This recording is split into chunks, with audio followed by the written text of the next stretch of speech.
Recording in progress. Amazing how I control my voice. I said something at the end of last week that we were going to do, and I don't remember what it was. So I hope somebody wrote it down and remembered.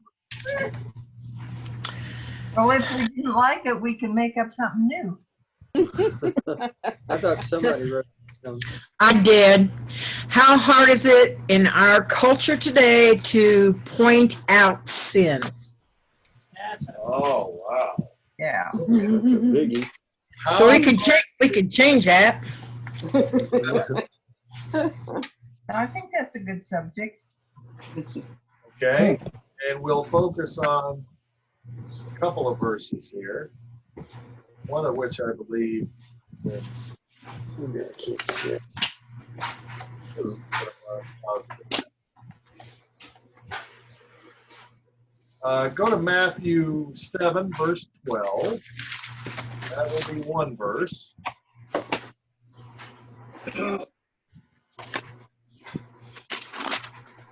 Matthew 7:12. Let's start there.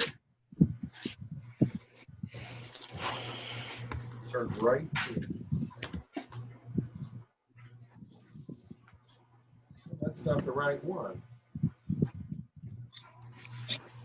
You're pulling it back? I might have been right the first time when I said Luke.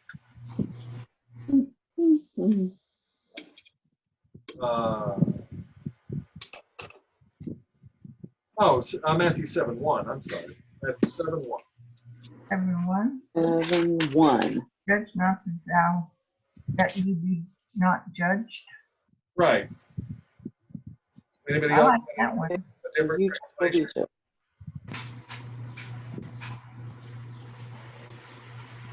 Do not judge, or you too will be judged. For in the same way you judge others, you will be judged. And with the measure you use, it will be measured to you. And then what does verse 3 say?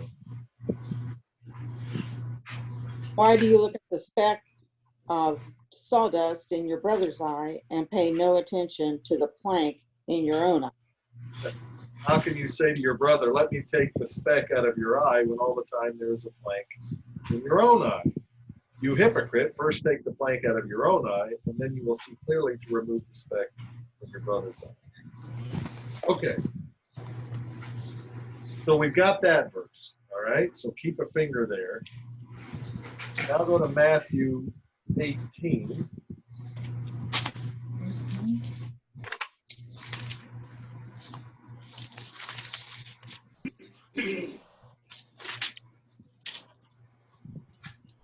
And start at verse 15, 16, and 17.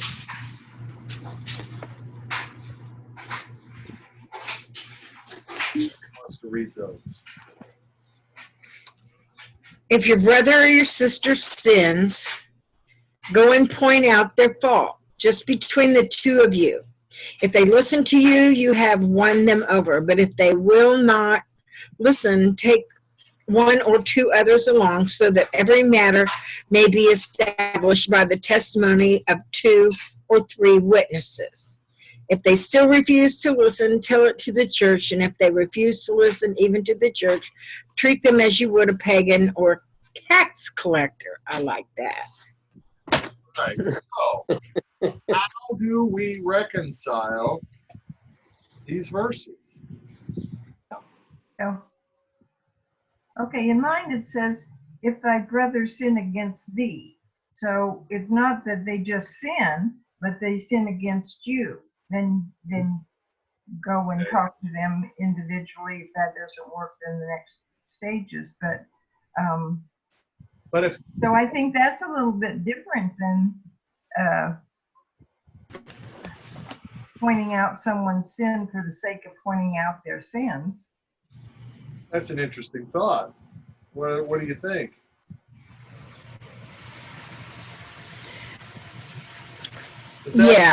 Does that mean if I see someone sinning, and it's not directed against me, if someone's robbing a bank, and I don't happen to have any money in the bank, and then I should keep my nose out of it? Well, no, I think that's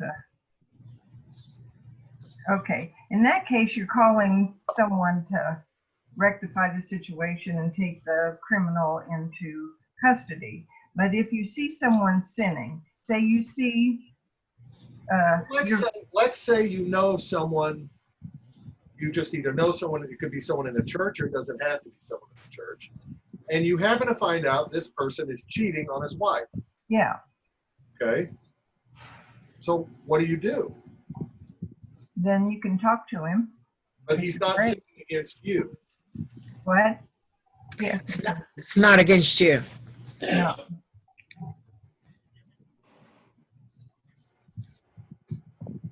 What do we do? But would you know for sure that that's actually happening? You know, you can't just go up and accuse somebody, and that's pretty much what it would come out at. You would have to, you know, if you're going to have that conversation. Oh, all right. Let's say that the other woman unburdens herself to you and says, "Oh, I got such a guilty conscience. I have to talk to somebody. I'm sleeping with so and so's husband." All right. Oh, wow. That happens to me all the time. Well, Happens to people. So what do? Well, obviously, she already knows it's wrong, or she wouldn't feel guilty. All right. Let's take it another step. You find out by accident. by accident. You walk in on them, or you discover letters. Let's say you discover letters written from one to another. The emails today. Yeah, Yeah, Right. email. An email accidentally gets sent to you. yeah. Ew. Ask them how much money they can give you. But then you're involved. So if you're So involved, you We're can. using this as an opportunity for extortion. Yeah. No. No. Some people Okay. would. But if in some way you find out, like an email is accidentally sent to your address and you see it, then you've become involved because it's been And yeah. sent to you. So in that case, I would say to one or the other, not so good there. But you can't go around and just seeing people's sins and pointing them out, because I don't want people saying to me what my faults are. You're going Well- back to Matthew 7 then about What? judge lest you be judged. That's kind of Yeah. like, Okay. Well, but some people wouldn't say anything. Yeah, some people would say, you know what, it's not any of my business. Yeah, exactly. Or And it for might fear that depend they on- pull out a gun and shoot them if they said something. Well, that is a concern. Yeah. Yes. Yeah. We have a moral obligation to get involved at that point if we know someone is sinning. But that also brings up the good point, because we all sin. Do we run the danger then of just walking around pointing out people's sins to them? because how do you, if you're not free of sin yourself, how do you point out sin? Yeah. You yourself are not free of sin. Without acting like a judge. Well, Yeah. I mean, Could- I feel, judge not lest he be judged. And also you could talk to a relative and have them talk to the person too. well, then you're involving them in it. Yeah. They may not know about Well, it. Yeah, But that they- open up another can of worms. yeah, but takes it out of your court. You're just passing the buck. Go Talking to, about that later on, would you, Donna? let's look at 1 Peter 3:15. 1 Peter 3:15, which is not specifically addressing the situation, but it does bring up a very good point.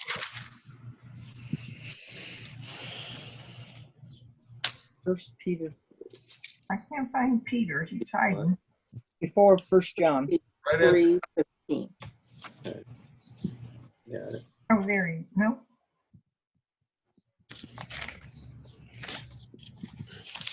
It's almost to Revelations. Oh, Okay. First Peter or Second Peter? First First. First Peter 3:15. 3:15.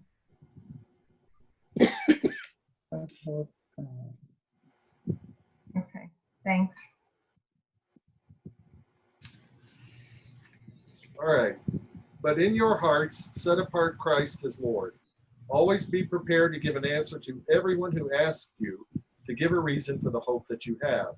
But do this how?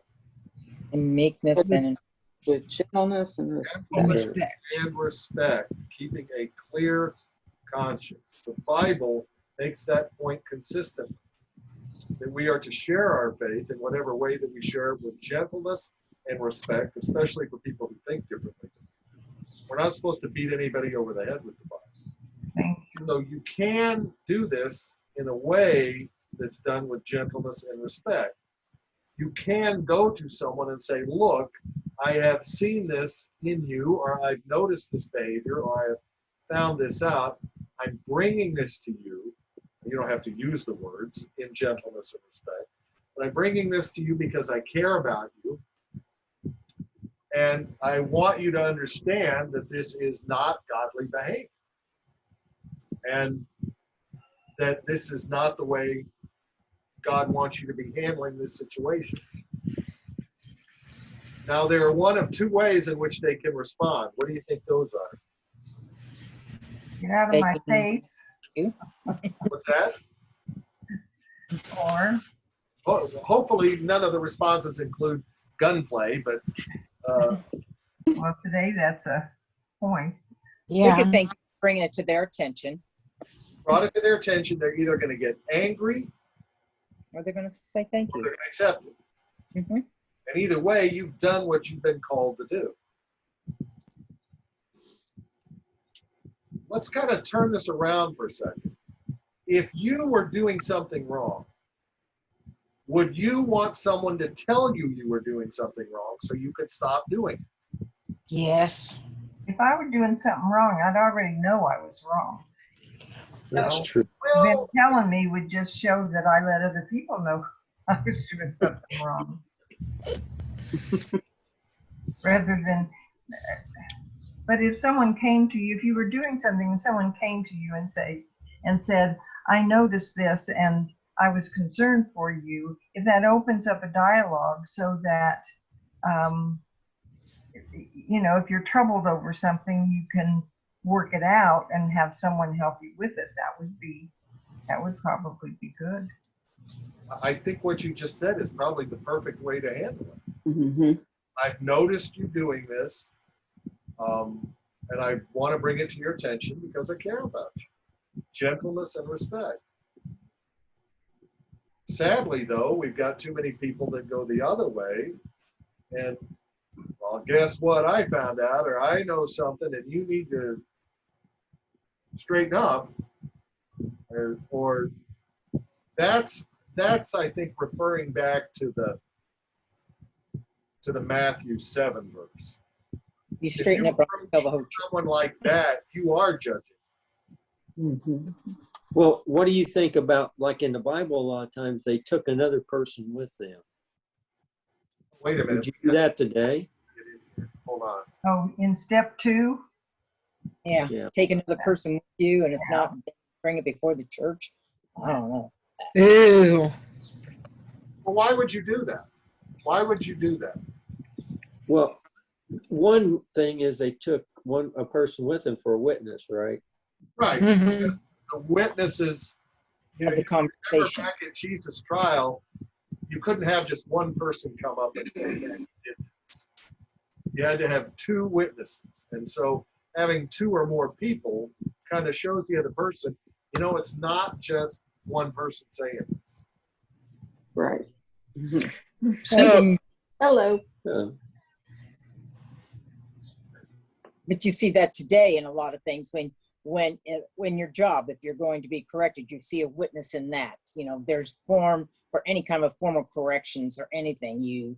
There has to be a witness so that Yeah. you stick the conversation and yada yada yada, Mhm. and it's there to protect everybody. And To put this in somewhat of a current context, although it's not a perfect comparison, when you're thinking about Matthew 18, if your brother sins against you, go and show him his fault just between the 2 of you. Someone could go to Joe Biden and say, if you're in the Catholic Church and say, hey, your stance on abortion is wrong. It's just not godly. It's not what we teach. It's not what we believe. We'd like you to change that. So he says, well, no, I'm not going to do that. So now you take 2 or more people, right? Take 2 others, 2 or 3 witnesses. He refuses still. Then you go to the church. And the church has every right to say, you know what? If you are unrepentant, if you are in, and this is what we're talking about, unrepentant sin, we have the right to withhold communion from you. Because how can you go to the altar rail knowing that you are committing a sin and are completely unrepentant about it? A lot of point. There's a good point to that. And I have seen this in other churches where they would not commune if they knew somebody was in an extramarital affair. You're not getting communion. The whole point of going to communion is to receive forgiveness, but in being unrepentant, you're not even asking for forgiveness. So this process, I think, in Matthew 18, starting at verse 15, I think it does work. I think it is valid. Does the church have the right to kick people out and say, you know what, we just don't want you coming back? Well, we have the right to do it, but how many churches actually do that? They don't. It's just, we love you. We'll change our views. We will adapt to society. We will become part of the world and not part of what the Bible says. Mm-hmm. But you're seeing that everywhere now. That's, Yeah. everyone changes their view. The message is totally changed. A tough call. Hmm? My position on communion is between you and God. All right. And I refer to 1 Corinthians 11, where Paul, and I say this occasionally too, where Paul writes, whoever eats the bread and drinks the cup of the Lord in an unworthy manner will be guilty of sinning against the body and blood of the Lord. A man ought to examine himself before he eats the bread and drinks of the cup. 1 Corinthians 11:27. So therefore, that's between you and God. And if you've got something you're withholding from God, or you've got something you're unrepentant about, you are bringing condemnation on yourself, not me.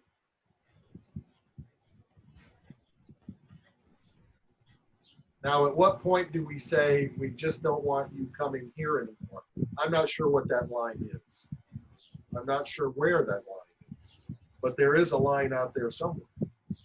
But if you're aware that they are sinning, and it's obviously that they're sinning, and you serve them communion, doesn't that make you just almost guilty by association that you are participating in that sin?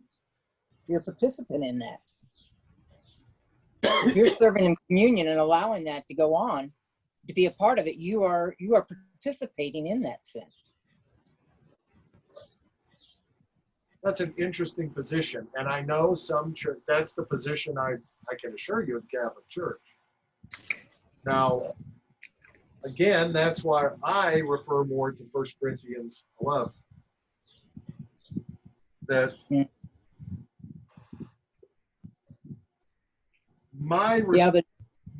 go to Ezekiel. Go back to Ezekiel for a second. But I'm going to ask you this question. You're going to 27. They just don't pick up the bread and the cup by themselves. That is served to them by somebody, is it not? But you can have communion at home if you want. Yes, you can. You don't need. But for the general point of discussion, you are doing that. You are not doing that on your you're not doing that on your own. If you are doing it by yourself, then you are making that choice. The other problem I've got is, how can I look and find the people who have unrepentant sin? How do I know that? Mhm. Because they keep doing it. But there may be people who come. There may be people who come to take communion every Sunday who have unrepentant sins that I have no idea about. Right. Right. There, and I'm not necessarily thinking about our congregation. There may be people keeping on, carrying on extramarital affairs. There may be people stealing money from work. There may be people doing a lot of stuff I have no idea about, or the pastor has no idea. No, and it doesn't have to just be with that. I mean, you're talking about abortions. You're talking about Right. a lot of things that are totally covered. And I would venture to say that I don't think there would be a consensus in our congregation on abortion. No, I don't think so. I would think there are some people that would support that. Maybe not say it out loud. So do I take a poll and, well, how do you, before you come take communion, what do you think about this, this, and this? Ezekiel 33.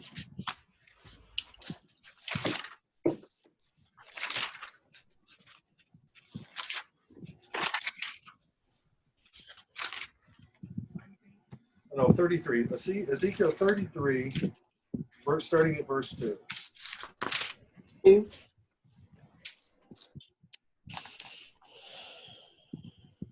What verse did you say? Well, let's just read 2 through 6. Oh, 2 through 6. Son of man, Oh, go ahead. Go ahead and read it, Susan, please. Son of man, speak to your people and say to them, when I bring the sword against a land, and the people of the land choose one of their men and make them their watchmen, and he sees the sword coming against the land and blows the trumpet to warn the people, then if anyone hears the trumpet but does not heed the warning, and the sword comes and takes their life, their blood will be on their own head. Since they heard the sound of the trumpet but did not heed the warning, their blood will be on their own head. If they had heeded the warning, they would have saved themselves. But if the watchman sees the sword coming and does not blow the trumpet to warn the people, and the sword comes and takes someone's life, that person's life will take someone's life. That person's life will be taken because of their sin, but I will hold the watchman accountable for their blood. Okay, so what do you take away from that? That if you see something going on and you don't do something about it, you are more guilty than the person doing something. I don't know if you're more. You're as guilty. As guilty. We are our brother's keeper. Mm-hmm. So this is a metaphor, the warning for, in a way, against sin, right? Mm-hmm. If you know it and you see it and you warn people and they ignore you, well, then that's on them.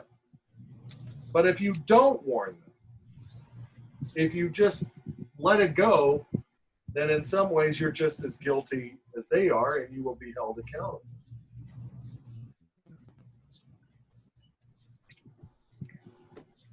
So we're still trying to wrestle with this idea of when do we point sin out and when do we not? It's hard anymore today to figure out what, I mean, not really hard if you're, if you have a close relationship with God, I don't believe. But if you don't have a good relationship with God and you're not close and really trying to understand what's right and wrong, you can live in the world and everybody thinks everything that's wrong is okay, and you just fall into the pit with them. Okay. So in today's world, I think it is extremely hard to point out sin because people don't want to think they're sinning. Everybody's going to have an excuse. Well, the law doesn't say that, and everybody doesn't do that, and this happens all the time, so why is it wrong? Well, then also, if we're pointing out sin, we become a judge. We become what? What? A The judge. Yes. Is pointing out sin judgment? Is that judging someone? To point out sin? I Well, would say what I'm saying is, if you continually point out sins of others all the time, you become more like a judge. Okay. Mm-hmm. you will be called a judge by the person. If you're pointing out their sin, they'll say, don't judge me. Yes. Don't judge me. They're going to say, you're judging me. And Automatic response. that's an automatic response from the person when you point something out to them. It says, you're judging me, even though you're not judging them, and you're not trying to judge them. But- That is their first defense, is you are judging me, and then it just goes nowhere. But every one of you just said a minute ago that if you were doing something wrong, you would want someone to point it out. So you Yes. would not react that way. No, I don't. I hope that I wouldn't. If you're going to start, just make sure you don't have a big piece of lumber in your own eye. Exactly. We all are sin. We all are sinful. Yeah, But see, if you that's just the go problem. around searching out other people's sin, I think that's wrong. But if you happen to come upon it and you see it, and then that's the occasion that you should probably say something, but not just to go around and find everybody's sins. I mean, I Well, don't think that's the intention, but the other thing, we classify sin. Now, Hmm? which sins are we going to point out? There's certain ones that we won't point out, Yes. so we classify them, and so that comes into play also. But in God's eyes, a sin is a sin is a sin. Exactly. Well, the main, and there's Exactly. only one unforgivable sin, but sin is We sin. don't think that way. Go to 2 Timothy 4 real quick.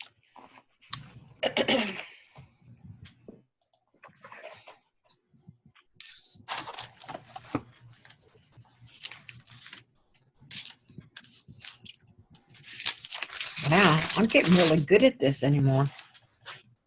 It's under the twos. It's a numerical order now.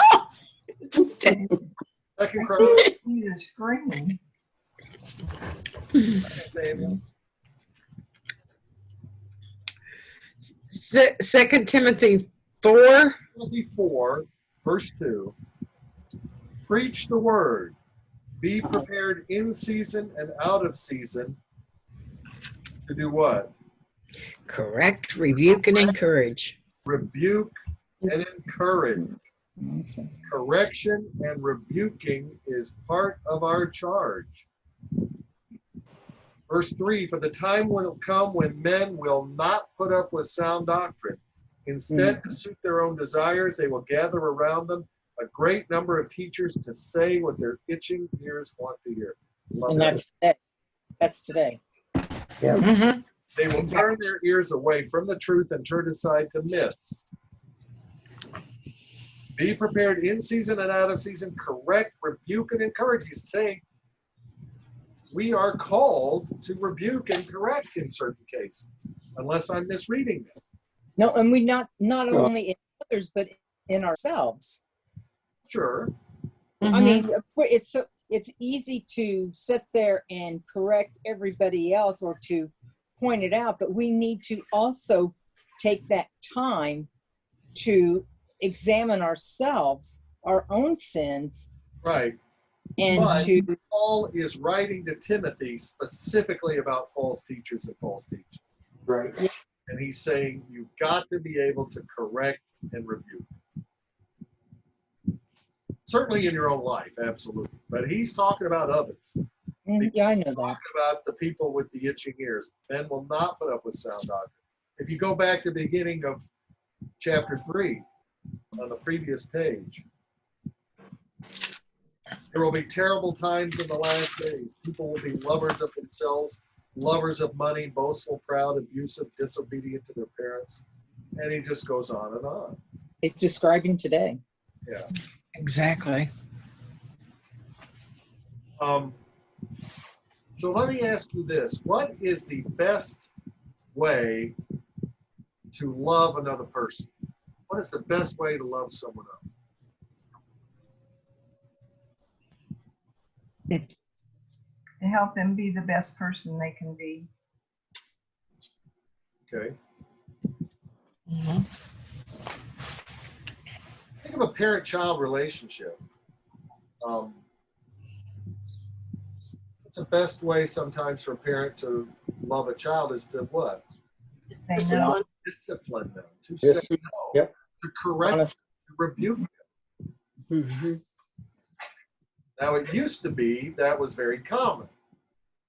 Uh, You don't see it a whole lot.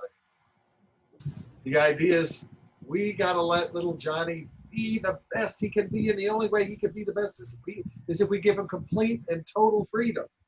Gee, yeah. And I'm here to tell you that's not only unbiblical, that is a total load of crapola. You heard it. Yeah. Fires Wait a shut. minute. It may go all the way back to Dr. Spock. I can't remember, but the idea that just let them grow up and do whatever they want and explore. And now we've got teachers afraid to correct children in the classroom. Mhm. With the result that what? Go back to Early retirement for 3. teachers. People will be lovers of themselves. Well, if you kept telling me how special I was and that rainbows come out of my rear end, I would love myself too. Trophy generation. Everybody's the one. Disobedient to their parents, ungrateful, unholy, without love, unforgiving. The best way you can love someone else is to train them and correct them and discipline them in the right way of living and in the faith. so if somebody does cheat on their wife, we do need to tell them, right? If it was If you, you know, if you were As the party, wouldn't you want to know that? Yes. Yeah. Yeah. Yes. Why is everybody looking off to the side? But most of the time in that case, it's going to be by accident that you find out. And I think that Yeah. to what Anna said, you pull them aside. I'm coming to you out of gentleness and respect, but what you're doing is wrong. And that's not, it's not, I don't believe it's judging someone to point out a sin. We're called to do that in the Bible. Correct, rebuke, bring 2 witnesses if you need to. But we're hesitant to do it. It's hard. Yep. Because we don't want to lose friendships. We don't want this. We don't want that. And we just got to stand up and suck it up and do it. It's You can't have both worlds. It's very, very difficult. That's right. We cannot live in both worlds. We got to. If you,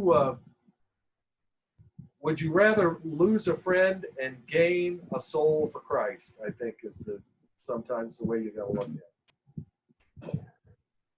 And I think this works the same way in our evangelism too.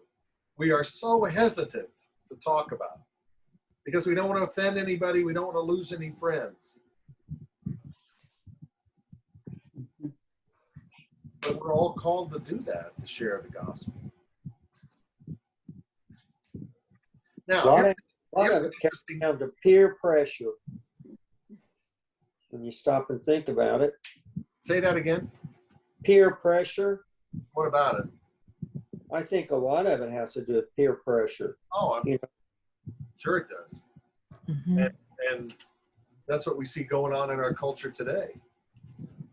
And for churches, they don't want their numbers to decrease because this person will tell that person, and whether their lifestyles are different and not according to what the Bible is. And if you call them out on it, you're going to go down a straight path. And a lot of churches don't want to take that path. Let me ask you this. If you knew somebody who was unchurched, was not a believer, what is the best way you think try to introduce them to Christ, to bring them to the faith? Is it to preach the law?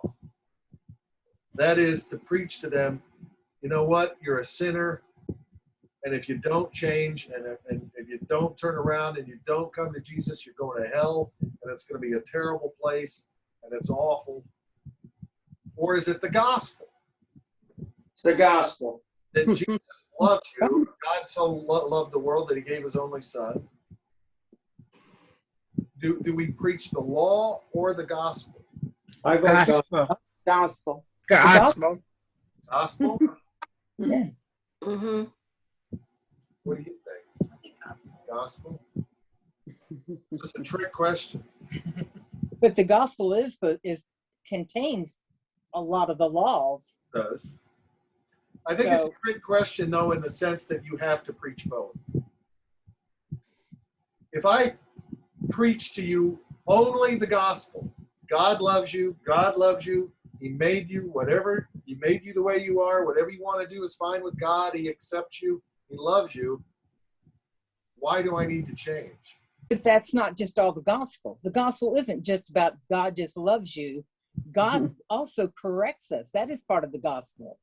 Mm-hmm. You know, look when they brought with Moses, and they brought him, and they spent 40 years. That's part of the gospel. That's part of the law. Well, part it's part of the gospel, though, isn't it? Well, he's talking about New Testament, Old Testament. Okay. Well, I'm looking at the whole Bible. I'm looking Way. at the whole thing, not just a New Testament Yeah. person Well, that's and an the Old point. Testament. The gospel is about God's incredible love to us and his grace and mercy in Jesus Christ. That's really the nutshell of the gospel. Okay? Mm-hmm. Why did Jesus have to come? Because of our sinfulness and disobedience. Mm-hmm. That's why we need a Savior. But if you preach only the love part and forget the sin part, why would anyone feel the need to change their behavior? They wouldn't. That's because you have to have the whole thing. And if you preach only the sin part, that you're going to hell and you're a sinner, without preaching the love part, how many people are going to want to come and worship a God like that? You show them the love part first, and then you work in the other stuff. It's a very delicate. Instead of scale, you have to balance it It is with a everything you have. You got to Mhm. balance everything. Mm-hmm. With your conversation, you got to. It's like when you do the children's sermons or different things. You balance something because you want to teach them. And with every decision we have, there's the good, there's the this, but it's decisions on what they make. It's choices. well. I think That's you do right. that a lot in there. The law is important because without the law and the punishment of the law, there's no reason for me to come to Jesus. No. No reason for anybody. If I can do things without punishment, and if I can sin without punishment, why should I stop sinning? Mm-hmm. So the law is absolutely essential, but so is the gospel, the grace and mercy and forgiveness.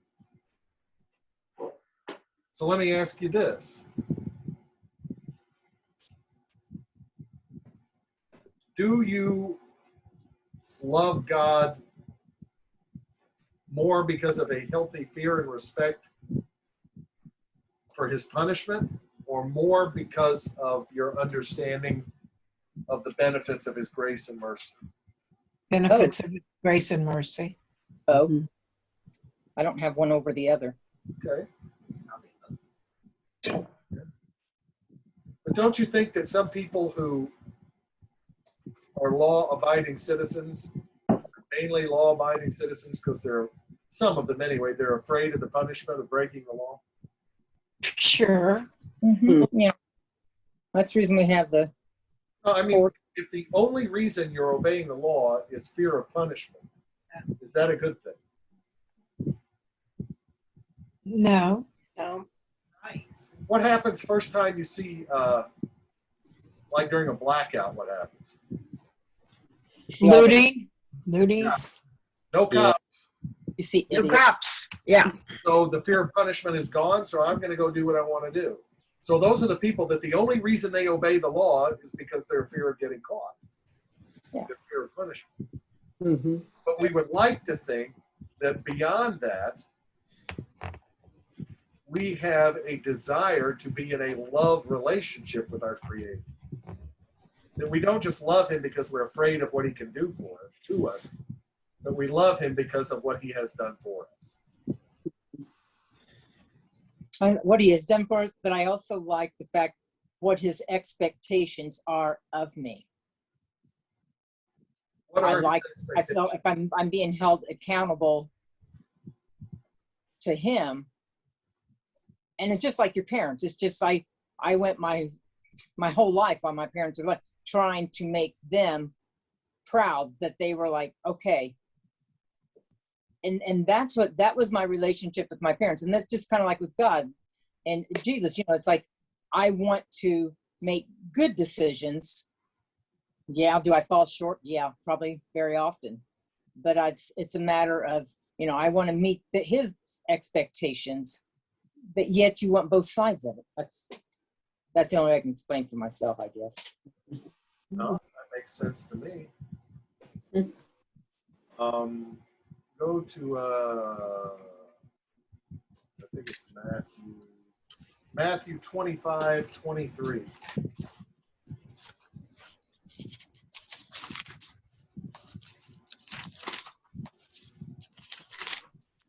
And this is Jesus finishing up the parable of the people who were given the different talents. The 5 talents of money, the 2 talents of money. Oh, Good and faithful servant. Well done. Mm-hmm. So you want to hear at the end, Oh my, well done, yes. good and faithful servant. Oh my gosh, Come and yes. share your master's happiness. But at the same time, we cannot fall in the trap of thinking, well, then it's based on how much I do. Right. Because it's solely based on our faith. We will be rewarded for what we have done here. That is not what gets us into heaven. Our faith. But if we don't do anything, we're like the third one. Well, we've talked about this before. The things that we do should be an evidence of the saving faith that we have. That's the point James makes. Faith without deeds is dead. Because it's your deeds that are evidence of your faith. Mm-hmm. So we've kind of gotten a little off track. I mean, that's fine. But let's go back to that original question. How hard is it to point out sin in today's culture, and what is our responsibility? It's very hard, but we have a huge responsibility. Mm-hmm. So suck it up and step up. Somebody's got. I mean, if you're out in a store somewhere and you hear somebody cussing and taking the Lord's name in vain, is it our responsibility to go up to them and tell them, "Don't do that. You're sinning"? I mean, does it go that far? I wouldn't tell them that they were sinning. I'd say that they're being obnoxious and they're offending everybody around them. I did that, and she told me to shut my mouth. And did it. And I have done that. If somebody's done something and it's just like, knowing that, they could probably unload a plethora of language skills on it, or lack thereof, as my dad would say. But there again, I did what I felt. I felt, it gave him something to think about afterwards, and I felt like what I did was right. Yeah. Mm-hmm. It's a fine line. If you want to, you can walk around anywhere at any time of the day and see sinful behavior. Yeah. Oh, yeah. It is not hard to find. The question is, what is our responsibility to point it out?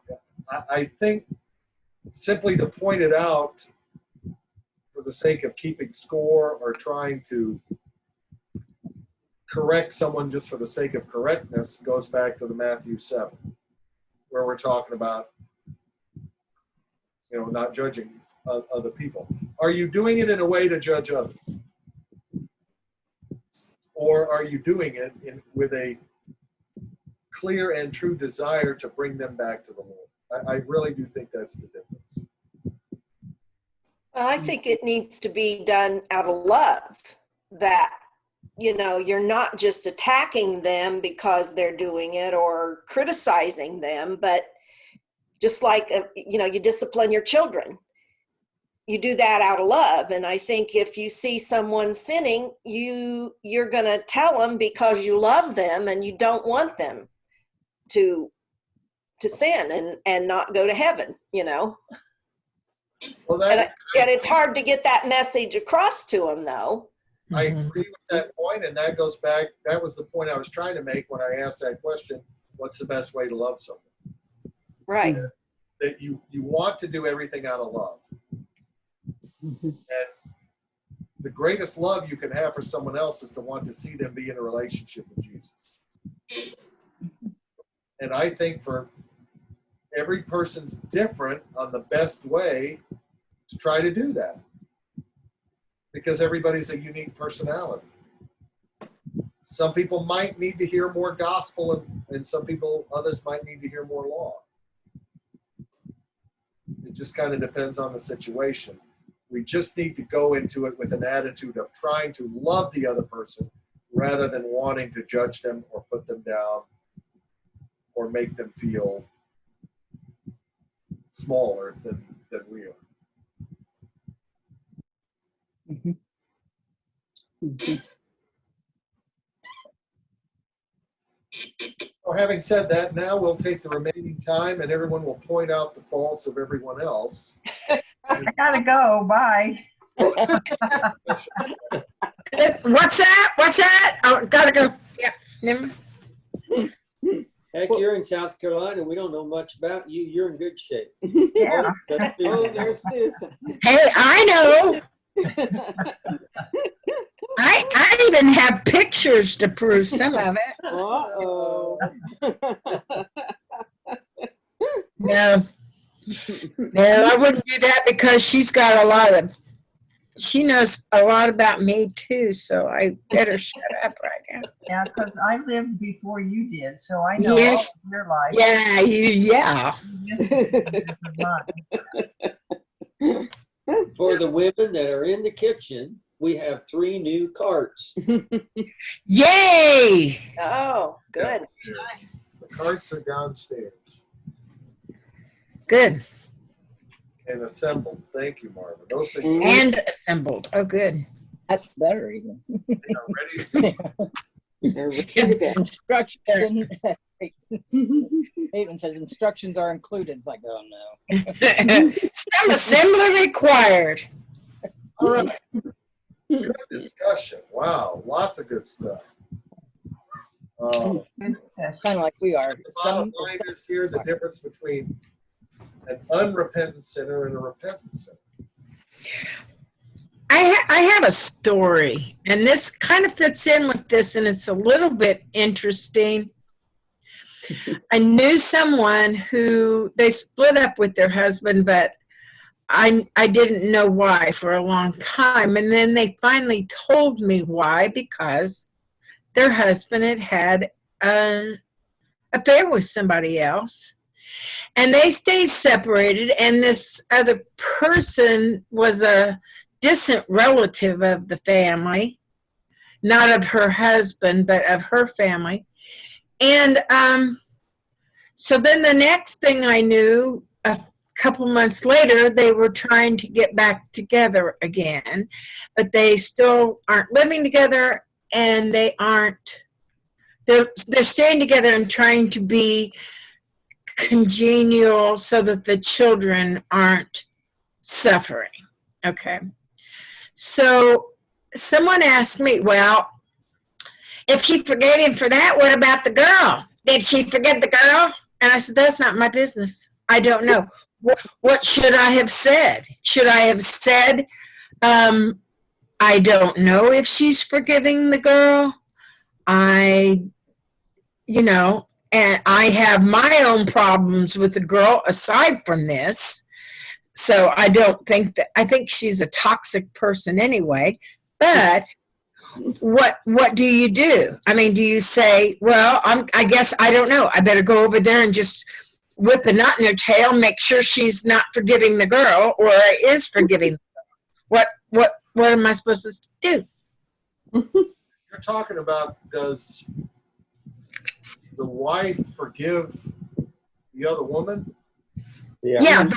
The wife forgave the husband, but only to the extent that they're not fighting and keeping the kids from each other. That other relationship, that's between the two of them. Yeah. Mhm. Well, that's what I thought too. Mhm. So You'd have to ask him or the other person. it's called the forgiveness, but that in that situation, that's going to be a long, difficult process. Yeah, it's not that simple. I mean, especially when there's relationships involved. I mean, Well, blood relations involved there with her. Mhm. did he come back and admit his error and seek repentance, or She found out about it. I can't remember how exactly, but then he did own up to it. But he was making her life miserable, trying to get back together with her when she wasn't ready to forgive him yet. okay? I mean, it was still really hard for her. Susan, write this down since you're the class factotum. What? Okay. Next week, forgiveness. What does it look like? And are we obligated to forgive people who do not ask for or want to be forgiven? Will we have Bible study next week with? Oh, yeah, we don't. We have vacation. No, we will not. So it'll be That's two. what I thought. Yeah. Next week is Vacation Bible School here. Okay, so Next Wednesday. Yeah. Thank you for reminding me of that. Yeah, you just automatically think next week, and then well, but next I happen to time. have my calendar. What open was the and saw third that. point? You said forgiveness. What does it look like? And what was the next point? Are we obligated to forgive someone who doesn't ask for forgiveness? Or want it. Okay. If someone's wronged you and you go up to them and say, I forgive you, and they spit in your face and say, I don't want your forgiveness, That's happened. are you still obligated to forgive? Yes. I did. I because there was nothing else I could do. I just walked away from the situation and let them stew in their own juices. Or do you have to tell them you forgave them, or is that just? I already did tell them that. Why do you have to? We're coming back to that. We'll discuss Okay. this. So write that down. And, That's another hour yeah, conversation. that'll be in 2 weeks. All right. Okay. Okay.